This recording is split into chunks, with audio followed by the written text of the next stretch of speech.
Hey, what's up everybody? Welcome to Fastcuts. In this video, we'll be looking at the second film by Jordan Peele, who stormed onto the scene and returned with us following a vacationing family. Their serenity is turned to chaos when they encounter malevolent doppelganger versions of themselves. But who knows what they want or where they come from now? When it comes to following up on a huge debut, winning an Oscar for Best Screenplay and everything, the anticipation becomes much higher for the follow-up, putting more pressure on the filmmaker to deliver. Because of its previous success, Us is in an unenviable position to deliver the goods, and it does succeed in many aspects. The movie is exceptionally well-crafted and well-directed, with many tension-filled cat-and-mouse dishes. There are memorably creepy moments, and the family cast led by Lupita Nyong'o are all individually brilliant, pulling off drastically different versions of themselves. Oftentimes, they even share the screen with their doubles, though it's Lupita Zone's double red, with her wide eyes and her weird, croaky intonations, that steal the show. So all of that works without a hitch, and the bigger messages of the film are not worthy ones, with much of the double concept being tied to how we view others. As potential threats or enemies, perhaps we should take a look at ourselves first and wonder if we are truly the villains. Where things started to fall apart for me is as more layers to this story unfold and twists are revealed, there are a staggering number of undeveloped and dangling plot holes left in the end. In contrast with Getting Out, which was concise and tight, and its plotting goes in a much more abstract direction. So it's really that these questions or potential plot holes are less important than the bigger picture, which makes things a bit more difficult for me to try to explain. However, I will do what I can to answer the many questions raised in the movie, and at least give a satisfying answer regarding the real meaning of the story. So let's check out how we break down the movie and just who these doppelgangers are, as well as the big twist and the ending. Everything begins on a fateful summer trip with young Adelaide and her family to Santa Cruz in 1986. Our very first shot establishes something that will have surprising importance later. A young girl is watching a commercial on TV for Hands Across America. You kids might not know what this is, but it was a protest at the time to bring light to homelessness and other disadvantaged people by joining together across the U.S. Holding hands to spread their message was a nice intention, but ended up proving a disappointment and only netting 16 million of the 50 they were aiming for, and emerging as a joke of sorts in later years due to its over-the-top nature and lack of success. Later, their parents at the Santa Cruz boardwalk became famous, initially in the powerful 80s vampire afflict, The Lost Boys. Adelaide wanders off from her family down to the beach and to his so-called shaman, Vision Quest, an Indian mascot begging her to step inside that attraction to see her true self walking through the Hall of Mirrors. She begins to whistle Bitsy Spiders all by herself.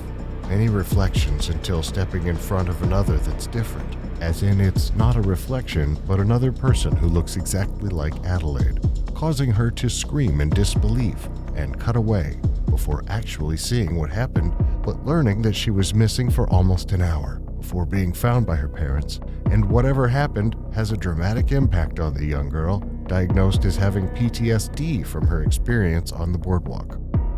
Seemingly unable to talk years later, we pick up with a new adult Adelaide who, along with her family husband Gabe, daughter Zora, and werewolf mask-wearing son Jason, is taking a summer vacation to that same area, you'd think.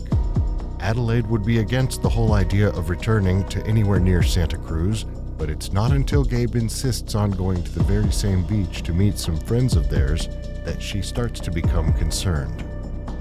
At this point, she seems to have kind of blocked out. She slowly sees more visions of her past in the Hall of Mirrors in '86. Strange coincidences start occurring after they arrive at the beach, seeing a dead man's body being wheeled out by an ambulance. Suddenly realizing that it was the same person that had been on the boardwalk in her youth, bury a sign that references the biblical verse Jeremiah 11:11, just as he did then, and we'll revisit that. Its meaning towards the end when they try to brush off seeing a dead body. They are spending time with their kind of vacuous yuppie friends, Katie and Josh, at the beach. But just like his mother decades earlier, Josh wanders off. He finds himself at the same, now rebranded attraction. He doesn't step inside, but does catch a glimpse of what appears to be the same homeless man. He was wheeled out earlier with blood running down his hand. But before anything happens, Adelaide shows up, terrified about losing her son and that he might suffer the same experience. She did, and it's clear that the past is flooding back to haunt her later that night, opening up to Gabe for the first time about the mirror girl. As she calls her and clarifies that who she saw there looked exactly like her and wasn't a reflection but a separate doppelganger. Since then, she has been living in fear of the girls returning to potentially harm her. As soon as her worst nightmare becomes a reality, first spots a spider tied back to her childhood. The whistling of a tune makes a mysterious quartet of strangers appear in their driveway, Cloud matching red overalls, single leather glove, and shrouded in darkness. Gabe puts on a strong front, threatening them with a bat to get off his property, but after one signals them, they separate and descend upon the house. Gabe returning inside, Adelaide has called the police, but they are a useless 14 minutes away, leaving them trapped inside with no help. Chased around like playthings by the others, rounding up the family in the living room, the others sit opposite them, revealing that they are duplicates, each of the family, or as Jason notes, they're us. No, not exactly. Seemingly darker, more demented and simpler as well, with only the double of Adelaide called Red can speak at all, while the others are only grunting and growling like primal animals. It's her who explains who they are to the family, that they are the shadow versions of them living in the darkness. While they live in the light, each double is connected to the other, even Red mirroring a double of Gabe called Abraham and having children, just like Adelaide's, but of course more twisted and monstrous. It seems that this is their consistent experience, everything twisted into darkness in their world, using as an example. When Adelaide was given joyous presents, Red was only given presents like those golden scissors she cut herself. Her family is tethered to Adelaide's, and they have been lying in wait for her to return for them to come to the surface and begin the process of detethering. They were interested in killing their above-ground counterparts, so they could easily take them out. Red instead decides to have a little fun to draw out their fear, sending her family to chase down the others. This ends up being a mistake, as the family can escape their grasp. Gabe takes out Abraham with his unreliable motorboat engine, showing that they are mortal just like us and can be killed. The others escape on the boat, heading towards Kitty and Josh's house. This is where we find out that the Wilson family isn't the only one that has doubles. The unsuspecting family is quickly dispatched by their doppelgangers. Just as the Wilsons arrive, they have to fend off the murderous copies of their friends' families, including, at one point, for some reason, a copy of Josh's text, for some reason, chasing after Gabe to his boat, following and making sounds like pterodactyl squawks. While searching for him, Wawa, which was so absurd and enjoyable as a fan of Tim's comedy, they can kill the Tyler family doppelgangers. It's all starting to get a little too comfortable with this whole brutally murdering people thing. But considering that it's them or us, there can be only one. Violence is an unfortunate necessity for them. After rounding up the family in Josh's fancy new car, they encounter Zora's doppelganger, Ombre, climbing on the roof and stabbing through with her scissors, even hangs on when they try to shake her off.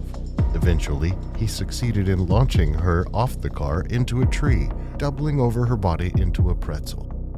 They kill her, attempting to leave town, and she makes it to the main drag. The next morning, where they are blocked by Jordan's, the pyromaniac Pluto lights a car on fire.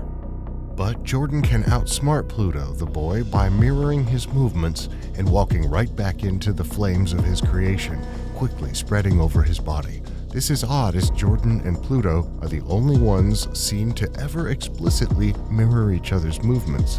It's perhaps due to his younger age that Jordan can control his copy in a way. As literally no one else experiences the same thing with Pluto gone, there's only one Red left who manages to snatch the boy up in a delay. He somehow knows exactly where to go, returning to the Vision Quest attraction, opening a secret door inside that leads to a staircase, and going deeper down into the ornate tunnels and an underground facility, seeing rabbits hopping around aimlessly there. She finds Red waiting for her in a classroom, filling us in on her plan with the details and that it's been something that she's been planning for years, as well as who is behind the doppelgangers and their initial creation. They are a part of a government project, and they created these clones of literally every person in America for generations in an attempt to assuage control over the original versions. They were able to create the clones, but found out they couldn't recreate the soul. They thus couldn't control their above-world counterparts. When their efforts proved unsuccessful, they simply abandoned the project along with these clones down in these underground facilities. It is assumed that many rabbits around are tied to initial cloning experiments as they quickly reproduce. Naturally, this is what the underground people have been feeding on to survive all these years. There is a lot to consider, but this whole idea of a widespread cloning experiment leading to many more questions. But beyond their main purpose, not much else is given to the specifics of who or what was behind this massive experiment and just how it worked. Just to look at one example, what happens when the original version leaves Santa Cruz? If they are tethered together, wouldn't the copy move to the same location? There is presumably another underground facility somewhere, so even though Adelaide was not far from or born in Santa Cruz, she visited and she left. It seems that Double would follow her, yet for some reason stays in Santa Cruz. Point being, everything kind of topples apart. You start looking at it too in depth, so we just kind of have to let this go and focus on the bigger picture, moving on to the clones that are left. Abandoned in the facility without a purpose and told a few years after '86. There was a very important specific moment that led to their revolution. As a child, Adelaide went into a dance to deal with her trauma, and during a recital, she mirrored her counterparts' movements with a kind of complexity that the others didn't know they were capable of as supposedly inferior doubles. Even though she was running into the walls in the South, it was as a result of this that the others realized she was different from them. This set in motion the beginning stages of their detethering revolution with Red, as their leader continued to recreate the Hands Across America, with the doubles bringing attention to their plight on a global scale. But there's a surprising reason that Red is different from her underground counterparts, going back to that night. When the two encountered each other as children, when Adelaide saw her clone, they attacked her, taking her to the Salhiti below, and chained her to a bed. It was the copy who returned to the surface, replacing her original self, as in who he thought was Adelaide the whole time was her double. The real Adelaide has been trapped underground this whole time, going on to become the leader of the detethering, seeking revenge on her double having taken over her life. As a child, it's also presumably read that they didn't design their signature outfits. In an odd reference to the Michael Jackson Thriller shirt her dad won her that night. She was taken by the gold scissors, a representation of duality, just like the tethered and their above-world equivalents, as Peel said, a whole made up of two parts. But then they also lie in this territory between the mundane and the terrifying. They still don't know where they got them from. In their final battle, it's the double who emerges victorious, showing her true nature. When stabbing through grunting and groaning like an animal, killing the real Adelaide, rejoining her family, resuming what has become her life. Even if technically not hers, leading to somewhere in an ambulance, we see that the detethering was a resounding success, a sweeping view of a mountain range dotted with red-suited followers, all holding hands. The idea here is that the others are a stand-in for the marginalized or oppressed among us, people considered unimportant and abandoned by the government and society at large raised their hands across America, bringing light to their plight in the world. These people are considered inferior. Due to being clones, they are also still us, our doubles, whoever you are altogether. It's also interesting as a whole, making up the United States of today. It's also interesting as a whole, making up the United States of today. It's the clone of Adelaide, who has no soul and can blend in with the rest of us as we grow up, fall in love, and have children. So even if a clone, when she's given the chance to live amongst us, she thrived and was just as human as anyone else, which brings us back to that Bible verse from Jeremiah, which further enhances the film's overall statement even though the numbers provide a nice symmetry reflected in the doubles. Therefore, thus saith the Lord, Behold, I will bring evil upon them, which they shall not be able to escape, and though they shall cry unto me, I will not hearken unto them. To understand the meaning, we must understand what the entire book of Jeremiah is about. He was a prophet, warned the Jews in exile in Babylon. God wasn't happy that they were worshiping false idols, warning it could lead to the fall of Jerusalem. The point is that God won't help these people, as they are worshiping false idols. If or once they learn the errors of their ways, they're on their own. So to put this in modern terms, things like technology or money are worshipped by many. This is seen most explicitly in the Tyler family and their daughters, who are constantly on their phones, living a life of luxury in a big house. Josh's new car, which even Gabe was jealous of, is quick to be murdered by their doubles. Hilariously, when Kitty is being killed, she calls out for help not to God, but the police, which triggers her Alexa to play The Police by NWA. Her technology can't save her in the end.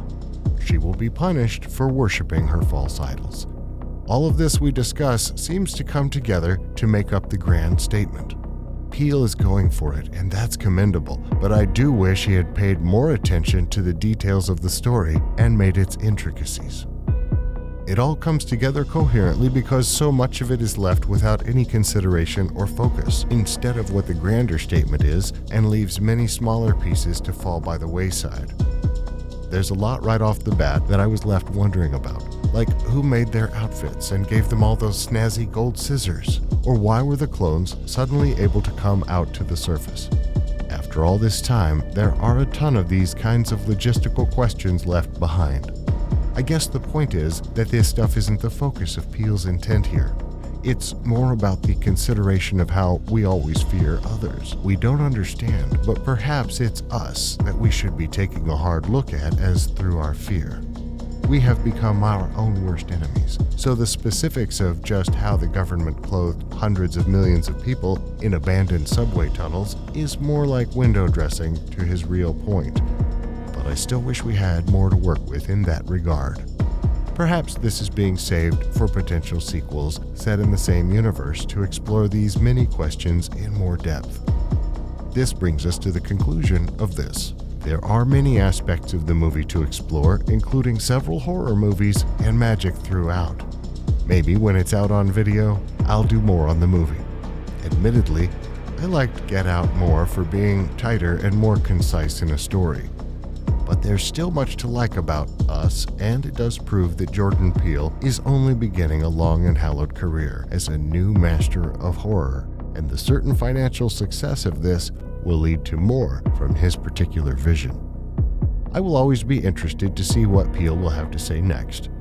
What did you guys think of Us and its ending? Do you have any other questions about the movie that I missed? Let me know your thoughts in the comments below. Make sure to like, subscribe, and follow. Thanks for watching Fastcuts. See you next time.